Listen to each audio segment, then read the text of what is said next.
கேரளாவில் உள்ள பாலக்காட்டில் இருக்கக்கூடிய ஒரு சின்ன கிராமம்தான் பட்டம்பி. இங்கே பரதப்புலா ஆறு வந்து ஓடிட்டுருக்கு. அந்த ஆற்றை கடக்கிறதுக்காண்டி மக்களுக்கு யூஸ்ஃபுல்லாக இருக்கணும்னு சொல்லி ஒரு பாலம் ஒன்று கட்டி வச்சுருக்காங்க. அந்த பாலம் வந்து கொஞ்சம் ஃபேமஸான பாலம். அந்த பாலத்துக்கிட்ட எப்போவுமே வந்து மக்கள் கூட்டம் இருந்துக்கிட்டே இருக்கும். சிறுவர்கள் எல்லாருமே அந்த பாலத்துலேருந்து தண்ணிக்குள்ளே குதித்து விளையாடுறது வழக்கமாக வச்சுருக்காங்க. பகல் நேரங்களில், இரவு நேரங்களில் சில வந்து அந்த இடத்துக்கிட்ட கொஞ்சம் புழக்கமான ஏரியாவாக இருக்குது. அந்த இடத்துக்கிட்ட வழக்கம் போல் சிறுவர்கள் குளிச்சிட்ருக்காங்க. 2012 ஜூன் 16 அன்றைக்கும் வழக்கமான நாளாக தான் அவங்களுக்கு அமைஞ்சிச்சு. வழக்கம் போல் சிறுவர்கள் குளித்து விளையாடிட்டு இருந்தாங்க.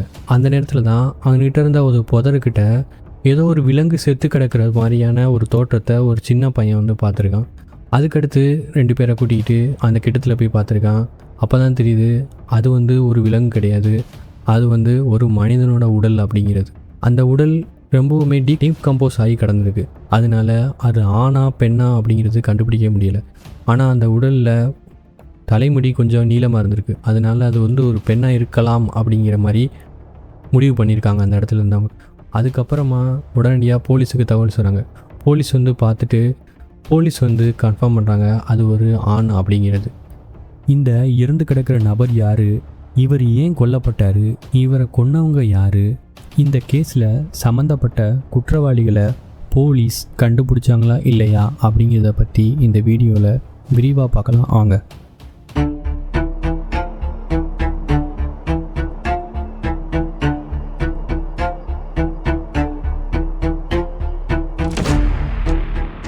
உடனடியாக போலீஸ் அந்த உடலை கைப்பற்றி அந்த உடலை பிரேத பரிசோதனைக்கு அனுப்பி வைக்கிறாங்க.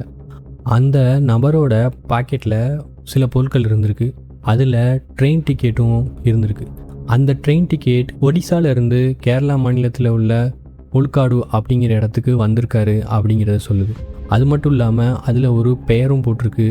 அது என்னென்னா விக்ரம் நாயக் அப்படிங்கிற பேரும் போட்டிருக்கு. ஸோ இறந்து போன நம்பர் விக்ரம் நாயக்காக இருக்கலாம் அப்படிங்கிற மாதிரி போலீஸ் சந்தேகிக்கிறாங்க. அதுக்கப்புறமா ரயில்வே ஸ்டேஷனில் போயிட்டு விசாரிக்கிறாங்க. ரயில்வே ஆஃபீஸர்ஸ் என்ன சொல்கிறாங்கன்னா இந்த ட்ரெயின் ஜூன் 16 அன்னைக்கு வந்திருக்கு இங்கே அப்படிங்கிற மாதிரி சொல்கிறாங்க. ஸோ அதனால் அந்த டயத்தில் உள்ள சிசிடிவி கேமராஸை செக் பண்ண ஆரம்பிக்கிறாங்க. இவங்களுக்கு இந்த பர்சனோட ஃபேஸே இது வரைக்கும் அடையாளம் தெரியல, ஏன்னா பாடி ஃபுல்லாக டீகம்போஸ் ஆயிடுச்சு. ஸோ அதனால் இந்த பர்சன் போட்டிருந்த அந்த ட்ரெஸ்ஸை வச்சு இவங்க வந்து விசாரணையை ஸ்டார்ட் பண்ணி அந்த சிசிடிவி கேமராவை செக் பண்ணுறாங்க. சிசிடிவி கேமராவில் ரொம்ப நேரமாக செக் பண்ணி பார்த்துட்டு ஒரு நபர் வந்து வரதை கண்டுபிடிக்கிறாங்க. அந்த நபரோட ஃபேஸ் வந்து ரயில்வே ஸ்டேஷனில் இருக்கக்கூடிய கேமராவில் எங்கேயுமே பதிவாகலை. அதுக்கப்புறமா போலீஸ் வெளியில் இருக்கக்கூடிய கடைகளில் இருக்கக்கூடிய கேமராஸை செக் பண்ணுறாங்க. அப்போல என்ன தெரியுதுன்னா ஒரு கடையில் இருக்கக்கூடிய கேமராவில் இவரோட ஃபேஸ் வந்து தெளிவாக ரெக்கார்ட் ஆகிருக்கு. அதுக்கப்புறமா இவர் என்ன பண்ணுறாருன்னா அங்கிட்ட இருக்கக்கூடிய ஒரு எஸ்டிடி பூத்துக்கு போயிட்டு ஒரு கால் ஒன்று பண்ணுறாரு. ஸோ போலீஸ் வந்து அதுக்கப்புறமா இந்த எஸ்டிடி பூத்துலேருந்து இவர் யாருக்கு கால் பண்ணார் அப்படிங்கிறத சேகரிக்க ஆரம்பிக்கிறாங்க. அந்த ரெக்கார்ட்ஸும் வருது. இவர் யாருக்கு கால் பண்ணியிருக்காருன்னா ஒடிசாவில் இருக்கக்கூடிய இவர் ஃப்ரெண்டுக்கு கால் பண்ணியிருக்கார். அவர்கிட்ட திருப்பி இவங்க கேட்கும் போது என்ன சொல்கிறாருன்னா ஆமாம் அவர் வந்து என்கிட்ட கால் பண்ணி நான் வந்து இந்த மாதிரி ரீச் ஆகிட்டேன் அப்படிங்கிற மாதிரி சொன்னார். மேலும் என்ன சொல்கிறாருன்னா இந்த இறந்த விக்ரம் நாயக் வந்து சாலிமர் கிரைனைட் அப்படிங்கிற ஒரு நிறுவனத்தில் ஒர்க் பண்ணுறாரு அப்படிங்கிறத சொல்கிறார். உடனடியாக போலீஸ் அந்த இடத்துக்கு போகிறாங்க. போயிட்டு அங்கே இருக்கக்கூடிய அந்த ஓனர்கிட்ட விசாரிக்கிறாங்க. இந்த மாதிரி விக்ரம் நாயக் அப்படிங்கிறவர் இங்கே ஒர்க் பண்ணுறாரா, ஸோ அவர் எங்கேயோ வந்தாரா அப்படிங்கிற மாதிரி கேட்குறாங்க. அவர் என்ன சொல்கிறாருன்னா விக்ரம் நாயக் வந்து கொஞ்ச நாளைக்கு முன்னாடியே இங்கேருந்து வேலையை விட்டு போயிட்டார். அதுக்கப்புறம் அவர் திருப்பி வரவே இல்லை. அதுக்கு போலீஸ் சொல்லியிருக்காங்க இப்போ 2 நாளைக்கு முன்னாடி அவர் திருப்பி இங்கே வந்திருக்காரு, அதை பற்றி உங்களுக்கு எதாவது தெரியுமா அப்படின்னு கேட்டிருக்காங்க. அதுக்கு அவர் எனக்கு தெரியாது அப்படின்னு சொல்லியிருக்காரு. வேணா அவரோட ஃப்ரெண்ட்ஸ் 2 பேர் இருக்காங்க, அவங்ககிட்ட விசாரித்து பாருங்கள் அப்படின்னு சொல்லியிருக்காரு. அந்த 2 ஃப்ரெண்ட்ஸ் யாருன்னா ஒருத்தர் பேர் கொமிஷன், இன்னொருத்தர் பேர் குப்புலால். ஸோ இந்த கொமிஷன்கிட்ட போலீஸ் வந்து விசாரிக்கிறாங்க. விசாரிக்கும் போது இவர் என்ன சொல்கிறாருன்னா ஆமாம் அவர் என்னோடய ஃப்ரெண்டு தான், ஆனால் இந்த திருப்பி இங்கே வந்தது எனக்கு தெரியாது, நான் அவரை அவர்கிட்ட பேசலை அப்படிங்கிற மாதிரி சொல்லிடுறாரு. ஸோ போலீஸும் இங்கேருந்து போயிடுறாங்க. அதுக்கப்புறமா இந்த இறந்த உடல் கிடந்த இடத்துல வேறு யார்கிட்டையாவது ஏதாவது தெரியுதா அப்படிங்கிற மாதிரி விசாரிக்க ஆரம்பிக்கிறாங்க. அப்போல நிறையா பேர்கிட்ட இவங்க விசாரிக்கிறாங்க. ஆனால் இவங்களுக்கு எந்த க்ளூவுமே கிடைக்கல. கடைசியாக ஒரு மீனவர் வந்து இவங்களை பார்த்துருக்காரு. அவர் என்ன சொல்கிறாருன்னா இந்த பையன் அதாவது ஜூன் 13ஆம் தேதி நைட்டு சம்பவம் நடந்த அன்றைக்கி நைட்டு குடிச்சிட்டு சின்ன 2 பேரோட தெரிஞ்சார் அப்படிங்கிறத சொல்கிறாரு.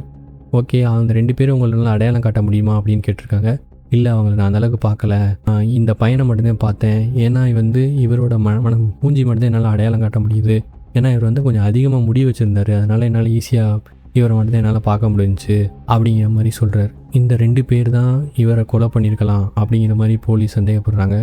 அதுக்கப்புறமா போலீஸ் இந்த 2 பேர் இவரோட ஃப்ரெண்டான குப்லாலும் கோமிஷனுமா இருக்கலாம் அப்படிங்கிற மாதிரி சந்தேகப்பட்டு அவங்ககிட்ட போய் திருப்பி விசாரணை பண்ணுறாங்க. இந்த வாட்டி கொஞ்சம் விசாரணையை வேறு மாதிரி கேட்குறாங்க. நீங்கள் உங்களை பார்த்ததா சொல்கிறாங்களே அப்படிங்கிற மாதிரி கேட்க ஆரம்பிக்கிறாங்க. அப்போல கோமிஷன் ஒரு உண்மையை சொல்கிறாரு. ஆமாம், நாங்கள் அன்றைக்கி அவரோட தான் இருந்தோம். நீங்கள் போலீஸ் கேட்டனால நான் கொஞ்சம் பயந்துட்டு இல்லைன்னு சொல்லிட்டேன். அன்றைக்கி நான் அவரோட தான் இருந்தேன்.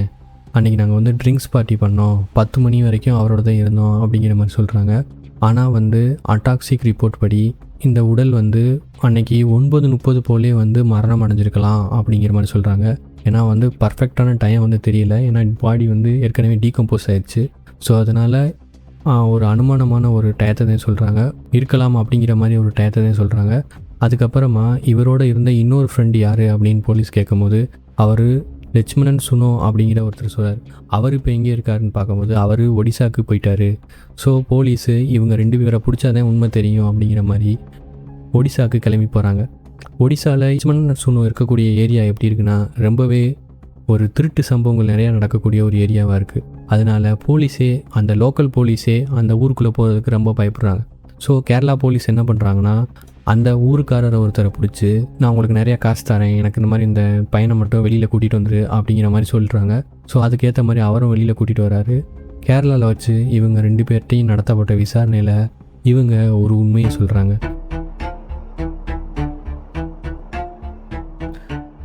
விக்ரம் நாயக் இவங்களோட சேர்ந்து வேலை பார்த்துருக்காரு. அவர் ஒரு ஆசை கனவும் வச்சுருக்காரு. அது என்னென்னா, நான் எப்படியாவது ஃபாரின் கண்ட்ரீஸ்க்கு போயிட்டு நல்லா சம்பாதிக்கணும் அப்படிங்கிற மாதிரி ஒரு ஆசை வச்சுருக்காரு. அதுக்காக ஒரு 50,000 ரூபா காசும் சேர்த்து வச்சுருக்கேன் அப்படிங்கிற மாதிரி சொல்கிறாரு. நான் போயிட்டு ஒரு ஏஜெண்ட்டை பிடிச்சி வெளிநாடு போகிறேன் அப்படிங்கிற மாதிரி சொல்லிட்டு இங்கேருந்து கிளம்பிட்டார். இவங்க இந்த 50,000 ரூபாயை எப்படியாவது கொள்ளையடிக்கலாம் அப்படிங்கிற மாதிரி யோசிக்கிறாங்க. ஸோ இந்த கதை நடக்கிறது பார்த்திங்கன்னா 2012 காலகட்டம். 50,000 ரூபாய்க்கு இப்போ இருக்கக்கூடிய வேல்யூ அப்போ கொஞ்சம் அதிகமாக இருந்துச்சு. ஸோ அதனால் 50,000 ரூபாய். இவங்களும் ஒரு வடநாட்டிலேருந்து இங்கே வேலை பார்க்கக்கூடியவங்க. இந்த காசை உங்களுக்கு பெருசாக தெரிஞ்சுக்கலாம். ஸோ அதனால் இவங்க என்ன பண்ணுறாங்கன்னா, எனக்கு இங்கே ஒரு ஏஜெண்ட்டை தெரியும், ஸோ அதனால் நீ அங்கேருந்து கிளம்பி வா, நம்ம இங்கே ஒருத்த பேசி இன்னொன்று நாங்கள் வெளிநாடு அனுப்பி வைக்கிறோம், வெளிநாட்டு பேசுகிறத பற்றி பேசலாம் இவர்கிட்ட அப்படிங்கிற மாதிரி காசு எடுத்துகிட்டு வர சொல்லியிருக்காங்க. அவரும் அங்கேருந்து வந்திருக்கார். ஸோ அந்த நேரத்தில் தான் இவங்க மது பாட்டில்களில் வாங்கிக்கிட்டு இங்கேருந்து போயிட்டு அந்த பிரிட்ஜுக்கிட்ட உட்காந்து தண்ணி அடிச்சிருக்காங்க. போதை அதிகமானதுக்கப்புறம் அவரை அடித்து கொன்னுட்டு அங்கே அந்த இடத்துலையே போட்டுட்டு கத்தியும் இங்கேருந்து ஒரு இடத்துல தூக்கி போட்டுட்டு இவங்க 2 பேரும் ஒரு ஆட்டோ பிடிச்சி வந்துட்டாங்க வீட்டுக்கு.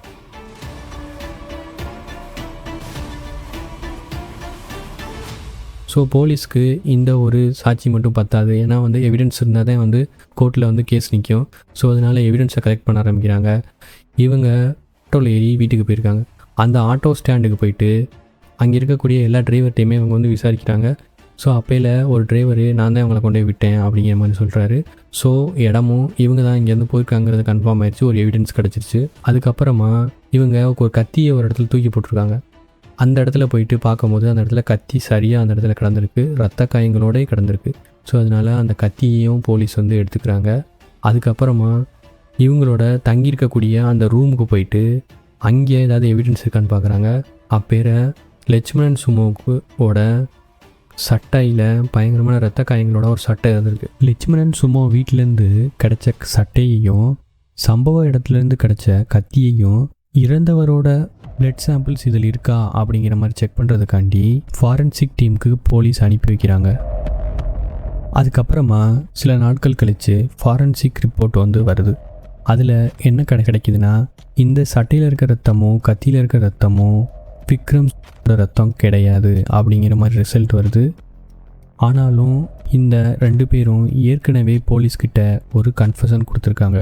அந்த கன்ஃபெஷன் அடிப்படையில் வச்சு இவங்களை போலீஸ் கோர்ட்டில் ஆஜர்படுத்துகிறாங்க. செஷன் கோர்ட்டில் இந்த கேஸ் போகுது. அந்த கேஸை விசாரித்த நீதிபதி இவங்களுக்கு ஆயுள் தண்டனை கொடுக்குறாரு. அதுக்கப்புறம் இவங்க சும்மா இல்லை, இவங்க உயர்நீதிமன்றத்தில் மேல்முறையீடு பண்ணியிருக்காங்க. அப்போல உயர்நீதிமன்றம் என்ன சொல்லியிருக்குன்னா, இவங்கள போதியான சாட்சிகள் இல்லை அப்படின்னு சொல்லி ரிலீஸ் பண்ணியிருக்காங்க. அப்படி இவங்க என்னென்ன சாட்சிகள் இல்லை அப்படின்னு சொல்கிறாங்கன்னா, முதல்ல அந்த இறந்து போன நபர் தான் விக்ரம் நாயக் அப்படிங்கிறத இவங்க வந்து கன்ஃபார்ம் பண்ணலை அப்படின்னு கோர்ட்டு சொல்லுது.